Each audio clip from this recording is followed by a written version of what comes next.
Vamos a comenzar nuestro estudio del día de hoy sobre la primera carta de Pablo a los Corintios, que hemos estado estudiando este día. Vamos a estudiar lo relacionado con la autoridad que tiene la iglesia para juzgar las cosas de sus miembros. Dios califica a la iglesia, la compara como que fuera un ejército. Y por eso es que dice que hay autoridad, hay diversas autoridades en la iglesia, y sobre toda la iglesia está el Señor Jesucristo. Como dice, fundamentados en los apóstoles y profetas, siendo la principal piedra del ángulo, el Señor Jesucristo.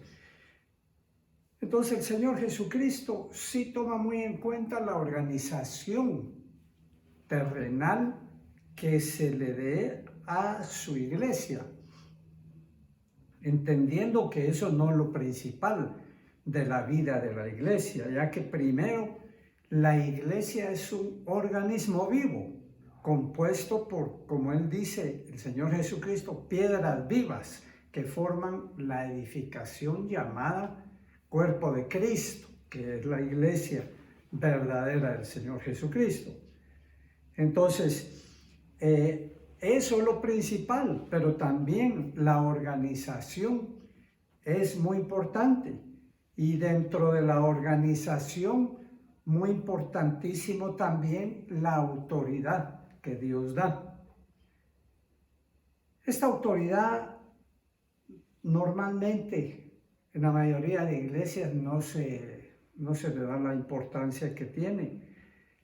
En algunas iglesias ni siquiera funciona esta autoridad. Y de ahí que cuando hay problemas entre los miembros de la iglesia, no tienen a quién recurrir a ellos. O no saben que pueden recurrir a los líderes de la iglesia donde ellos están y que podrían ellos pedir árbitros o jueces para dirimir aquella diferencia que se esté dando entre dos o más miembros. Esto realmente es una gran falla del funcionamiento terrenal de la iglesia, porque no es bueno, no es de honra para la iglesia y para sus miembros que cuando haya un problema entre cristianos tengan que irlo a solucionar a juzgados donde los que juzgan no son cristianos. Eso es una gran falla, pues. Pero vamos a comenzar a leer algo específico aquí sobre el tema en el capítulo 5 y verso 1 en adelante. Dice: de cierto se oye que hay entre vosotros fornicación, y tal fornicación cual ni aún se nombra entre los gentiles, tanto que alguno tiene la mujer de su padre. Y vosotros estáis envanecidos. ¿No deberíais más bien haberos lamentado para que fuese quitado en medio de vosotros el que cometió tal acción? Como leemos aquí entonces, uno de los primeros aspectos de esta autoridad de los líderes de una iglesia y también su responsabilidad es no solo autoridad, es velar porque la iglesia se mantenga pura, limpia de escándalos, limpia de pecados entre los miembros, ya como que como que la iglesia fuera cualquier otro club donde cualquier cosa se puede dar. Y que ellos actúen en contra de aquellas cosas que se puedan estar dando en medio de la iglesia del Señor Jesucristo. Así como a una de las 7 iglesias de Asia que el Señor Jesucristo le habla y le señala sus pecados en el libro de Apocalipsis, le hace un reclamo a una de las iglesias y les dice que un pecado están cometiendo al no actuar en contra de aquellos que tenían doctrinas que no eran cristianas.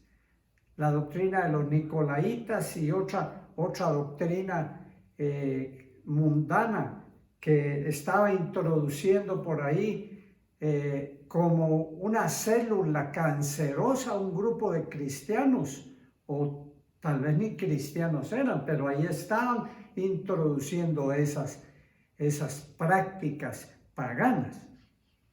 Y el Señor Jesucristo no señala a toda la iglesia, sino que les señala el que ellos no hayan actuado en contra de aquellos. Igual reclamo, igual señalamiento está haciendo el apóstol Pablo acá a los líderes de la iglesia de Corinto, que tenían ahí a un pecador y que no hacían nada en contra de él.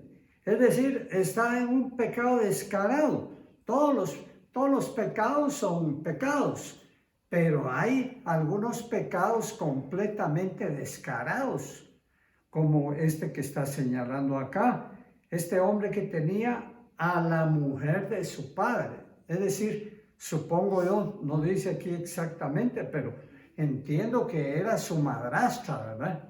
Y que estaba teniendo relaciones sexuales con ella. Entonces, aquí Pablo los obliga a que hagan uso de la autoridad. Y aquí vemos que esta autoridad no es propiamente organizacional. No es una autoridad dada por un organigrama donde están las autoridades más arriba y ya se entiende a quién se delega esa autoridad y ante quién es responsable cada nivel. No, sino que se ve que es autoridad espiritual dada por Dios.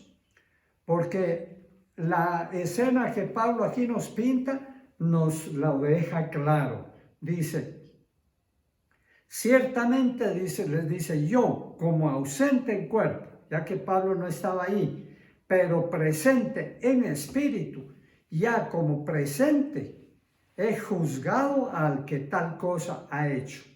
Veamos esto. A distancia ya Pablo había juzgado. Y dice, en el nombre de nuestro Señor Jesucristo, reunidos vosotros y mi espíritu, en el nombre de nuestro Señor Jesucristo, el tal sea entregado a Satanás para destrucción de la carne, a fin de que el espíritu sea salvo en el día del Señor. Es decir, emitieron un juicio de condenación de muerte física contra aquel hombre que estaba haciendo aquello. ¿Y cómo? Reuniéndose Pablo en espíritu con los líderes de la iglesia de Corinto que estaban a distancia, y ahí dijeron, bueno, entreguémoslo a Satanás. Mira qué cosas estas. La autoridad de la iglesia es grande, pero también la responsabilidad, ¿verdad? Como estamos hablando. Y si había alguna duda al respecto de qué era realmente lo que estaban haciendo estos líderes de la iglesia junto con Pablo, cuando dice el tal se entregaba a Satanás para destrucción de la carne, y que alguno pudiera decir, bueno, este se condenó, este se fue al infierno. Este término carne aquí no es el que Pablo usa a veces, como por ejemplo para enseñar sobre las obras de la carne, es decir, las obras del alma, sino que aquí se refiere a la carne la física, la carne de músculos, de nervios, de huesos, etc. A fin de que el espíritu, dice, sea salvo en el día del Señor. Es decir, lo que se iba a destruir y lo que se iba a deshacer por la muerte era el cuerpo de este hombre por pecador. Ese era el juicio. Bien, ¿qué más podemos leer aquí en este caso tan interesante? Dice, no es buena vuestra jactancia, dice el verso 6.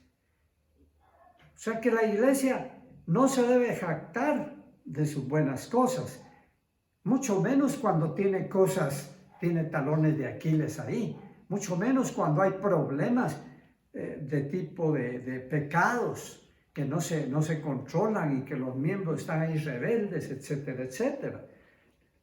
Más bien, dice, debe de angustiarse, entristecerse porque pasen esas cosas y proceder. Dice, ¿por qué razón? ¿No sabéis que un poco de levadura leuda toda la masa? ¿A qué se refiere aquí? Pues que una iglesia va a ser tan buena, tan espiritual y tan eficaz como iglesia según sean sus miembros. Si los miembros son malos, va a ser una iglesia mala.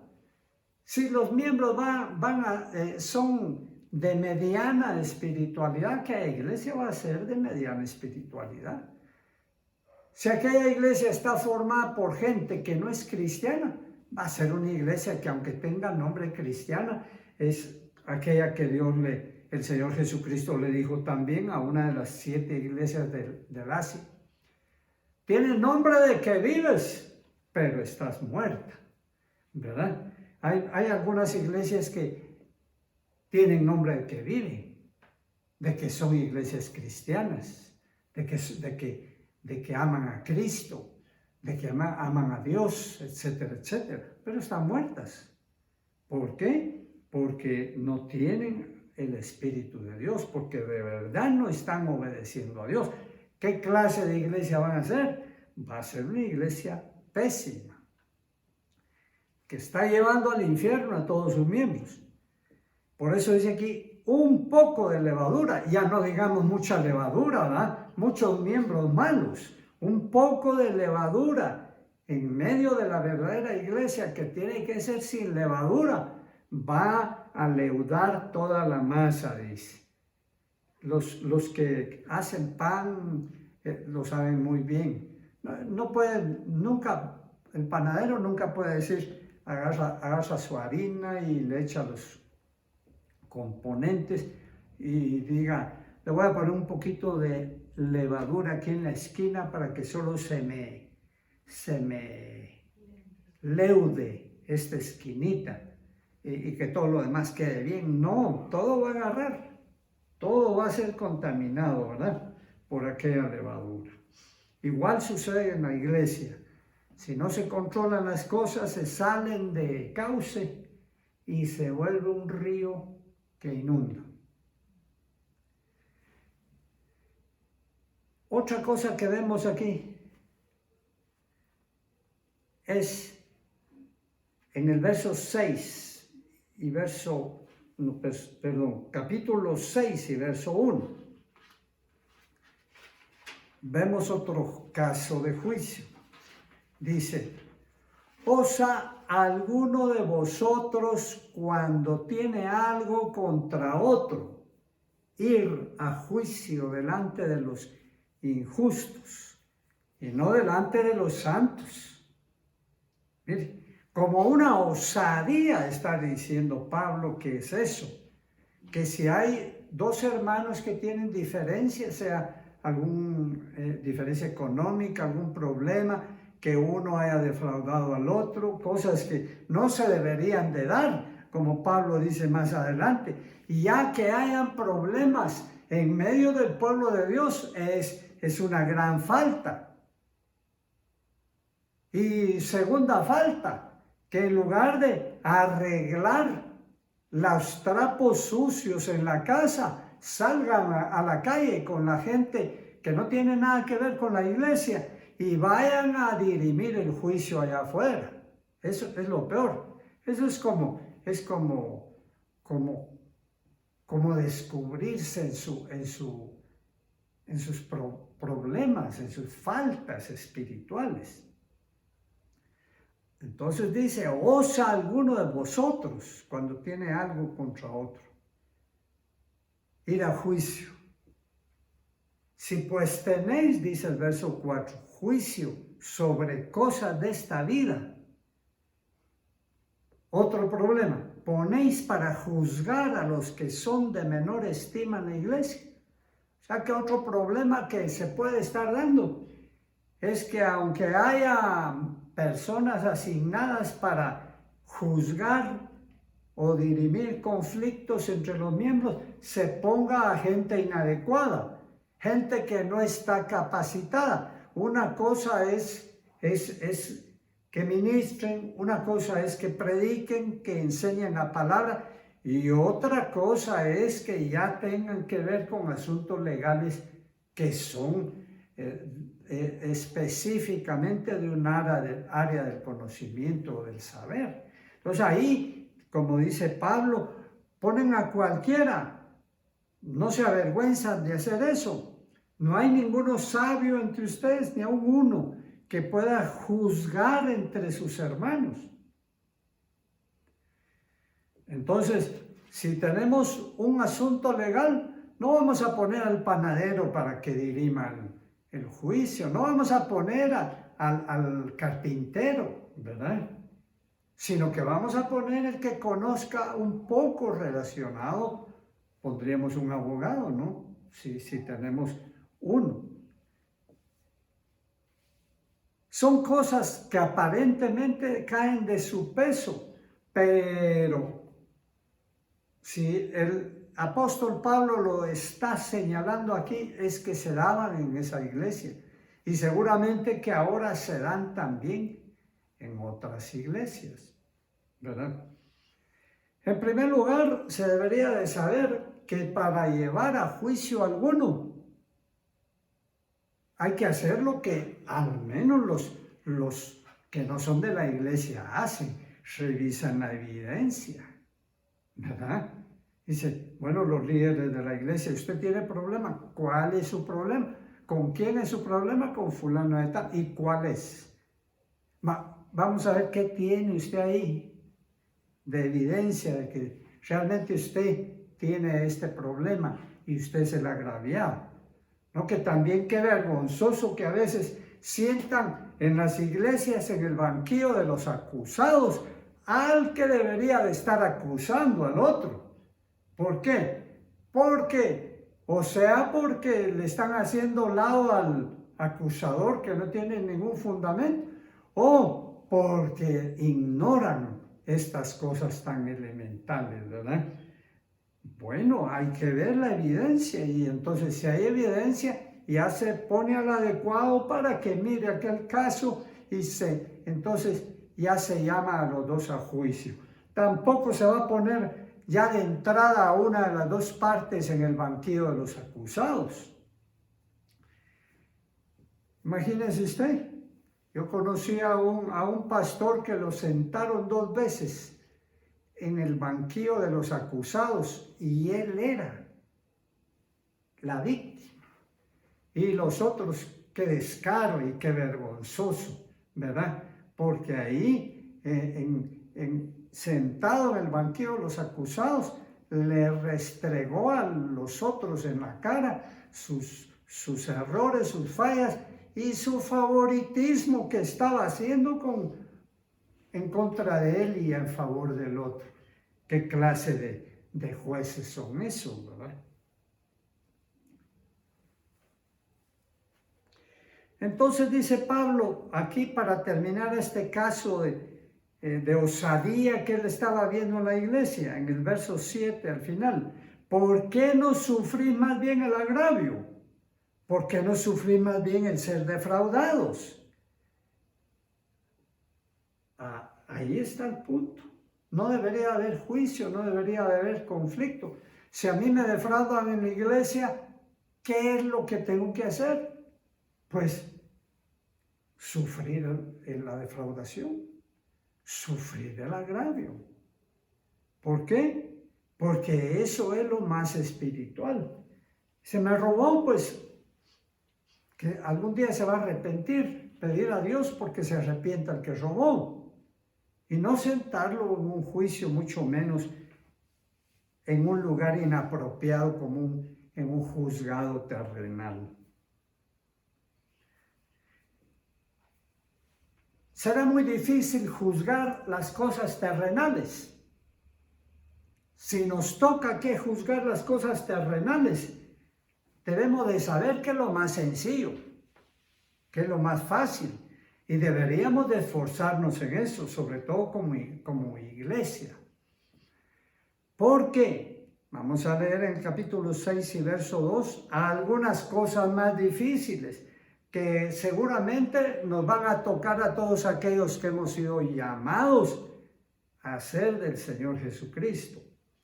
Dice el verso 2 del capítulo 6, ¿o no sabéis que los santos han de juzgar al mundo? Y si el mundo ha de ser juzgado por vosotros, ¿sois indignos de juzgar cosas muy pequeñas? Mire qué reclamo este. Dios va a poner, el Señor Jesucristo, que va, después de terminar este tiempo, después de terminar los 7 años de la gran tribulación, va a gobernar como único rey en la tierra. Aleluya. Pero Él va a poner como jueces a los suyos. Y los suyos van a tener que ejercer ese juicio sensato y justo. No conviene comenzar ahora. No conviene ser justo en nuestros juicios ahora. Aún si no se tratara de juicios formales, sino que simplemente los juicios que emitimos nosotros cuando oímos algo de otro. ¿Qué juicio emitimos? Si alguien nos viene y delante de nosotros acusa a otro hermano, inmediatamente aceptamos nosotros la acusación y decimos, ay, sí, qué tremendo, yo sabía que este no era un buen hermano. O pedimos evidencia. ¿Sabe qué va a pasar si pedimos evidencia? Que va a quedar al descubierto el chismoso que tenemos enfrente. Porque la mayoría de veces el chismoso no tiene elementos para emitir ese juicio. Y si nosotros pedimos evidencia, lo vamos a dejar en evidencia que él es el que está actuando indebidamente. Ahora nosotros podemos entonces comenzar. ¿Y cómo nos garantizamos de emitir un justo juicio? Pues de la única manera que nosotros nos garantizamos de ser justos en nuestro juicio es no buscando nuestra propia voluntad o nuestra propia conveniencia o nada, no buscando lo nuestro en aquel criterio que vamos a emitir, sino que buscando la voluntad de Dios, el juicio de Dios. ¿Qué otra cosa tenemos acá?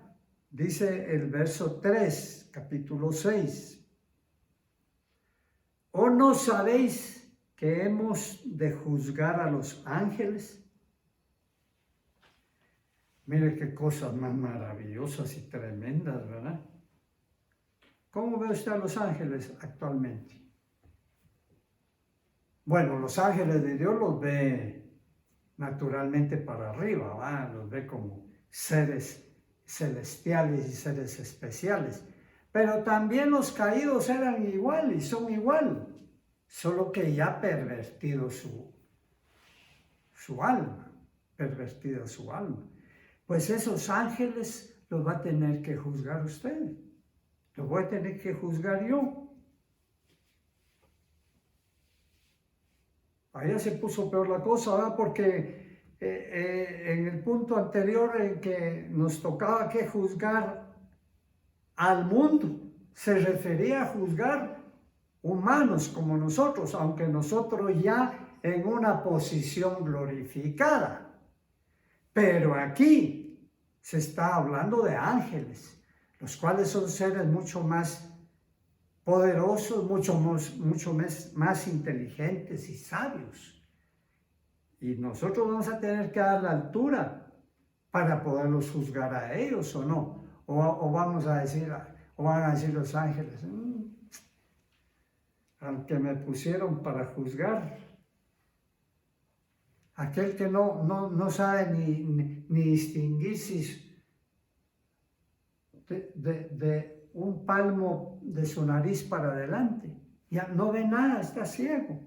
No ve qué es bueno, qué es malo, qué es justo, qué es injusto. Siempre anda bateando y tirando batazos al aire. Hay que juzgar a los santos también. ¿Sí? Dice Daniel 7:22 para agregar al respecto. Vino el anciano de días y se le dio el juicio de los santos y se le dio el juicio a los santos del Altísimo. Yo no sé qué va a hacer Dios con nosotros, pero va a tener que hacer milagros tremendos y terribles para llevarnos de la altura espiritual en que la mayoría nos encontramos, de la imperfección en que la mayoría nos encontramos en lo que se refiere a la sabiduría, al justo juicio, al criterio limpio y diáfano en ver las cosas, y quitarnos esta necedad de que los sentimientos y las pasiones nos envuelvan y nos arrastren siempre a emitir un juicio equivocado. Va a tener que indudablemente cambiarnos totalmente. Pero es que este cambio es cierto que cuando se ve en la glorificación final de los hijos de Dios va a ser diferente, porque ahí toda la imperfección va a caer. Pero si Dios ahora nos ha puesto para ejercitarnos como sacerdotes de Él y como jueces de Él en estos casos, es porque ahora Él nos ha dado las herramientas a través de su palabra para que nosotros lleguemos a un nivel excelente, a un nivel espiritual, y no que seamos santos tontitos, muy santos, pero muy tontitos también. En el nombre de Cristo Jesús, meditemos en estas cosas, meditemos en las cosas que Dios nos ha dado. Miren, Dios nos está ejercitando ahora en las cosas que vamos a trabajar después. Por eso es que no tiene cabida, y que oigan bien los que pelean esta parte de la palabra de Dios. Como la palabra de Dios dice equivocadamente al principio de Apocalipsis que seremos reyes y sacerdotes. Pelean porque ellos quieren ser reyes. ¿Estás siendo tú entrenado ahora para rey? No, ¿verdad? Entonces, ¿cómo crees que te van a poner como rey después? Ahí dice, vamos a ser un reino de sacerdotes, no reyes y sacerdotes. Entrénate ahora en lo que realmente va a ser tu tarea eterna. En el nombre de Cristo Jesús, acompáñeme en el siguiente estudio de esta maravillosa carta de Pablo.